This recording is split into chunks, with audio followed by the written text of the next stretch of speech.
ಮಂಜೇಶ್ವರ ಪಂಚಾಯತ್ ವ್ಯಾಪ್ತಿಯ ಉದ್ಯಾವರ ಮಾಡ, ಕುಂಜತೂರು, ತುಮ್ಮಿನಾಡು, ಮಂಜೇಶ್ವರ ಒಳಪೇಟೆ, ಮಂಜೇಶ್ವರ ಕುಟೆ, ಕಣ್ವತೀರ್ಥ ರಸ್ತೆ, ಕುಂಜತೂರು ಪದವು ಮುಂತಾದ ಪ್ರದೇಶಗಳಲ್ಲಿ ಜನರು ಬೀದಿ ನಾಯಿಗಳ ಹಾವಳಿಗೆ ಭಯಭೀತರಾಗಿದ್ದು ಮಕ್ಕಳನ್ನ ಹೊರಗಡೆ ಕಳುಹಿಸಲು ಭಯಪಡುತ್ತಿದ್ದಾರೆ.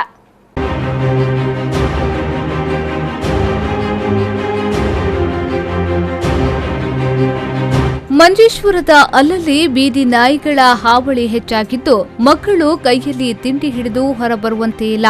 ತಿಂಡಿ ನೋಡಿದ್ರೆ ಮಕ್ಕಳ ಮೇಲೆ ಅಟ್ಯಾಕ್ ಮಾಡಿ ದರದರನೆ ಎಳೆದುಕೊಂಡು ಹೋಗ್ತವೆ. ಮಕ್ಕಳು ಶಾಲೆಗೆ ಹೋಗುವುದಕ್ಕೂ ಭಯಪಡುತ್ತಿದ್ದು ನಾಯಿಗಳ ಹಾವಳಿಗೆ ಹೆದರಿ ಮನೆಯಲ್ಲೇ ಕೂರುತ್ತಿದ್ದಾರೆ. ಶಾಲೆಗೆ ಹೋಗಬೇಕು ಎಂದ್ರೆ ಪೋಷಕರು ಹೋಗಿ ಬಿಟ್ಟು ಬರಬೇಕಾದ ಪರಿಸ್ಥಿತಿ. ಗ್ರಾಮದ ಮನೆಯ ಮುಂಭಾಗದಲ್ಲೂ ಗೂಡುಗಳಲ್ಲಿ ಕೋಳಿ ಹಾಗೂ ಆಡುಗಳನ್ನ ಕೂಡ ಅಟ್ಯಾಕ್ ಮಾಡ್ತಿವೆ. ಈ ಬಗ್ಗೆ ಹಲವು ಸಲ ಸಂಬಂಧಪಟ್ಟವರಿಗೆ ದೂರುಗಳನ್ನ ನೀಡಿದ್ರೂ ಯಾರೂ ಇತ್ತ ಕಡೆ ತಿರುಗಿಯೂ ನೋಡುವುದಿಲ್ಲ ಎಂಬುದಾಗಿ ಊರವರು ಆರೋಪಿಸುತ್ತಿದ್ದಾರೆ. ಮಂಜೇಶ್ವರ ಗ್ರಾಮ ಪಂಚಾಯತ್ ವ್ಯಾಪ್ತಿಯಲ್ಲಿ ಬೀದಿ ನಾಯಿಗಳ ಕಾಟ ಜಾಸ್ತಿ ಆಗ್ತಾ ಇದ್ದು ಅದು ಕುಂಜತ್ತೂರು, ತುಮ್ಮಿನಾಡು, ಅದು ಮಂಜೇಶ್ವರ ಗುಡ್ಡೆ ಮತ್ತು ಒಳಗಿನ ಎಲ್ಲ ಮಂಜೇಶ್ವರ ಗ್ರಾಮ ಪಂಚಾಯತ್ ವ್ಯಾಪ್ತಿಯ ಎಲ್ಲ ಭಾಗಗಳಲ್ಲೂ ಬೀದಿ ನಾಯಿಗಳ ಕಾಟ ಜಾಸ್ತಿ ಆಗ್ತಾ ಇದ್ದು ಸಾಲ ಮಕ್ಕಳು ಇಲ್ಲದ್ರೆ ಅಂಗಡಿಗೆ ಹೋಗಿ ತಿಂಡಿ ತಿನಿಸುಗಳನ್ನು ತರುವಾಗ ಆ ಅಟ್ಯಾಕ್ ಮಾಡುವಂಥ ಪರಿಸ್ಥಿತಿ ನಿರ್ಮಾಣವಾಗಿದೆ. ಅದು ಅಲ್ಲದೆ ಇದಕ್ಕೆ ಮೊದಲು ಕೆಲವು ಮಕ್ಕಳು ಆಸ್ಪತ್ರೆಗೆ ದಾಖಲಾದ ವಿಷಯವು ಮಂಜೇಶ್ವರ ಗ್ರಾಮ ಪಂಚಾಯತಿನವರಿಗೆ ಗೊತ್ತಿದ್ದ ವಿಷಯ.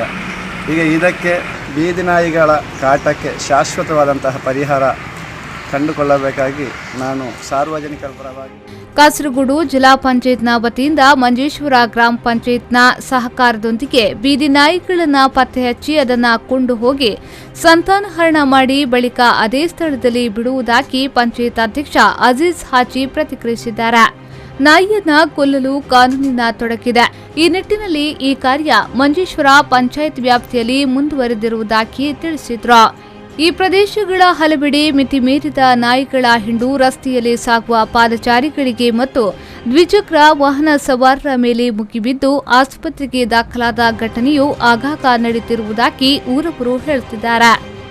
ಮಾಂಸ ಮತ್ತು ಕೋಳಿಗಳ ತ್ಯಾಜ್ಯ ಮಂಜೇಶ್ವರ ಗ್ರಾಮ ಪಂಚಾಯತ್ ವ್ಯಾಪ್ತಿಯ ಅಲ್ಲಲ್ಲಿ ಸುರಿಯುವುದರಿಂದ ಸಹಜವಾಗಿ ನಾಯಿಗಳ ಹಿಂಡು ಸದಾ ರಸ್ತೆಯ ಅಕ್ಕಪಕ್ಕ ಮತ್ತು ಇತರೆಡೆ ವ್ಯವಸ್ಥಿತವಾಗಿ ಅದಕ್ಕಾಗಿ ಕಾಯುತ್ತಿರುತ್ತವೆ. ಇಂತಹ ಸಂದರ್ಭದಲ್ಲಿ ಮಕ್ಕಳು ಮತ್ತು ಮಹಿಳೆಯರು ಬಂದರೆ ಅಡ್ಡಾಡಿಸಿಕೊಂಡು ಮುಗಿ ಬೀಳುತ್ತವೆ.